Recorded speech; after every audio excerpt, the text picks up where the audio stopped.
Warning, this content may be disturbing to some audiences. Subscribe, if you dare. If we haven't carried out all the shopping in one go, we haven't done it right. Hey everybody, welcome to ANECDOSED. People ask Reddit. What are some guys' secrets girls don't know about? Number 1. Commenter. Many men have anxiety and or depression, but we will not talk about and will get moderately annoyed at you for bringing it up. Person B. A lot of women don't understand that it takes us a lot longer to figure out how we feel about something than most women. Give us time to process, and we'll bring it up if and when we want to talk about it. But, don't try to push us to be emotional, since most men aren't as driven by feelings as most women. Person C. Most guys treat depression and anxiety the same way most girls treat sex. Obviously we feel the urges in late night sessions, but it's an uncomfortable topic to bring up. Meanwhile the other gender never shuts up about it. Person D. What kills me is when you're open about it and people brush it off like you're not being open. Then you clam up and stop talking about it, which leads to people asking about why you're depressed but you don't want to talk anymore because you tried and no one cared. Number 2. Commenter. Sometimes we don't talk to people cause we don't want to intimidate them. I might see a girl with a cool shirt on but I don't want to make her think I'm coming onto her or something. Rather than freak her out that a 6'6" guy thinks she looks good today, I just leave her alone. Especially if we're on an elevator or something where she can't leave if she actually is uncomfortable. Person B. Just today I was at the post office and this girl there looked amazing. This flowing black and purple dress, striped stockings, a big bow tie on her back, pale makeup with black lipstick, and her hair was tied up in 2 long curly pigtails, and she had this gorgeous choker necklace on with a little symbol hanging on the front of it. For context, I live in a small country town. Anyone dressed or acting out of the ordinary is guaranteed to turn heads around here, so very few people have the guts to just go and do it. And she did. I wanted so much to compliment her. I didn't want to flirt because I was sure a woman like this would get creepy guys coming on to her all the time, but I just wanted to say she looked great. That I admire the amount of work she put into it, or hell even just acknowledge the Knights of Sidonia keychain thingy she had. I wanted to take a picture, not to jack off to or anything, but honestly just to admire. In the end I said nothing.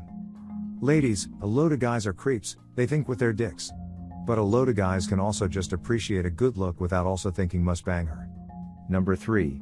Commenter. We get molested too. Can confirm I was molested by a neighbor's babysitter, 15F, when I was 7. Person B. I was 11. She was 22. I was drinking with college guys on spring break. They told her to take my V card. I was 100% willing, even though she took advantage of an 11-year-old. I told them all I was 15. I wanted it. I was the first kid in school to have sex. I know it was wrong for both of us, but I don't feel it has negatively affected me. Person C.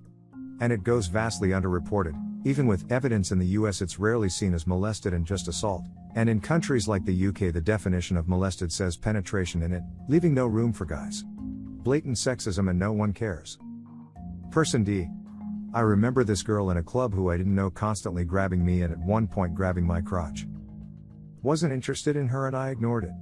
I swear if I was a woman this would be sexual assault and this person would be in jail. Yet when I tell this story nobody seems to give a F because I'm a man and shouldn't be a pussy apparently. Number 4. Commenter. Sex isn't all we want in a relationship. I'd rather be with someone who understands me but only does it once in a while than someone who I have sex with every day but don't connect with emotionally and mentally. Some of us are into things like cooking, cleaning, makeup, fashion, etc. It doesn't necessarily mean we're gay. Please don't tell us to man up. A lot of us were constantly told that growing up whenever we tried to express ourselves, so you saying it will often bring up bad memories. Men can be abused. Men can be molested. Men also tend to be more suicidal because society tells us we're weak if we try to discuss these things. No, we don't enjoy being molested by a hot girl, and we often don't talk about it because people will often straight up tell us we're lying about it if we do. Person B. I've had sex-hungry partners in the past. Girls that just wanted to do it every night and every morning. It was great at first, but eventually I just ended up feeling empty, repulsed by the thought of sex. Sometimes I'd still do it because guys are supposed to be that way, meanwhile, I hated every second of it. I've learned to stand up for myself since. Person C. I want someone to want to be around me because they want to be around me. I just want to feel wanted. But everyone I try to get close to assumes I want to have sex. Number 5. Commenter. If we haven't carried in all the shopping in one go, we haven't done it right. Person B. Smart is lining up the bags and evenly distributing the weight so you can take everything in one go. Wisdom is taking the majority on the first trip and letting everyone else put away the groceries while you are on your second trip. Person C. My wife gets so mad when I come barreling through the house with 30 plastic bags on one arm lined up all the way up my forearm to my elbow. I will knock shit off end tables because my body width just doubled. LOL. And when I make it to the kitchen counter, I have to slow set everything down, squat a little and pull my arms straight out. As she stands behind me with this bewildered look on her face, I will turn around and smile like I just won an Olympic gold medal. Then she has the nerve to say, "Why don't you just make another trip?" Person D.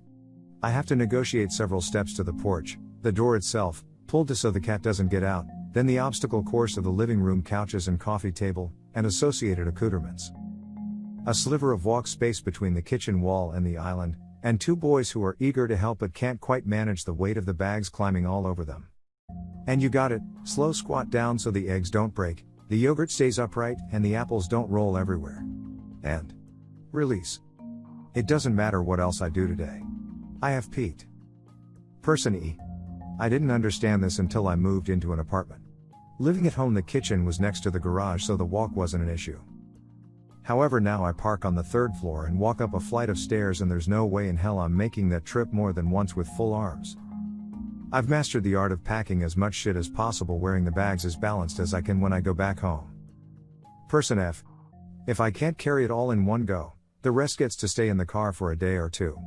My garage is round the back of the building and my flat is up 3 flights of stairs. That's too long a trip to bother doing twice. Non-perishables will get brought in next time I need to use the car. Number 6. Commenter.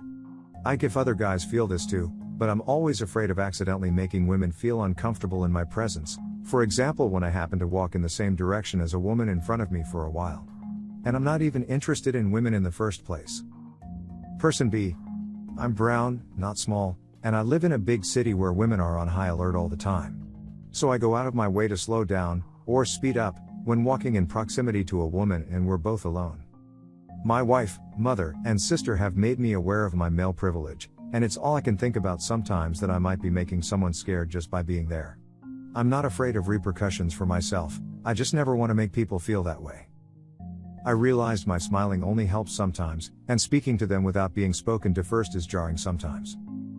And it's not all women, but it's clear that most women will never, ever feel comfortable in the presence of a man they don't know on the street. No exceptions.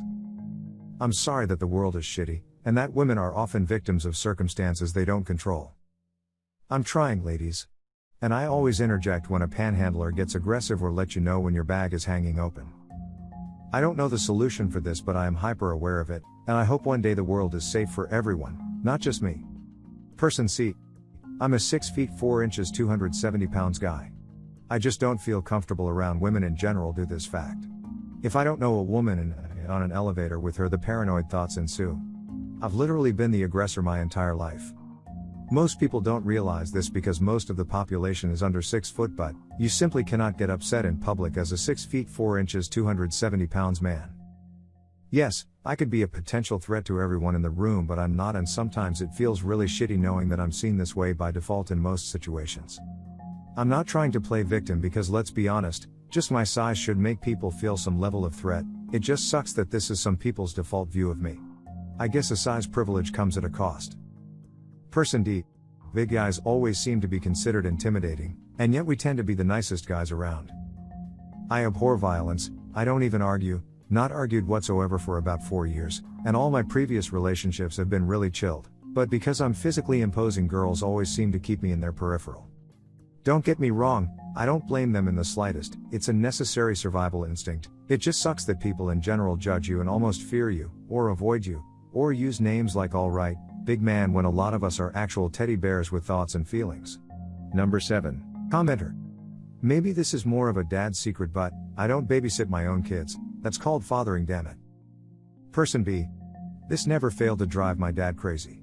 Since my parents were divorced, I mostly chose to live with him, and he was my primary caretaker. He would get irate when people would comment and include the word babysit. He said you can't babysit your own child. Person C. especially if they are 12 or older.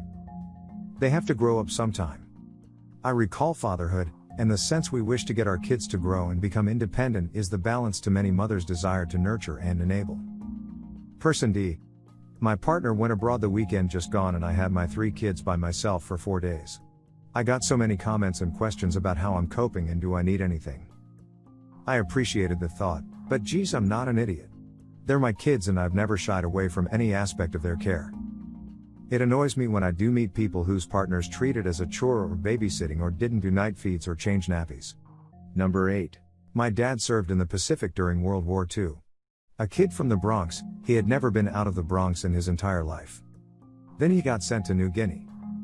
Decades later, as he lay dying in the hospital bed, he told us, as his young friends were being slaughtered by other young men, just before they died, they always cried for their mothers, never for their fathers, always for their mothers. He said, they were just kids being slaughtered by other kids. And then they died, in his arms. Their last words were always, "Where is my mother? Where is my mother? Where is my mother?" Never for their fathers. That affected him for his entire life. And Dad lived a long time. He was the lucky one. Make sure to share your personal story in the comments below and have the opportunity to be featured in a future video. Also, if you like these topics, don't forget to like, subscribe, and hit the notification button to continue seeing more content like this every day. See you next time.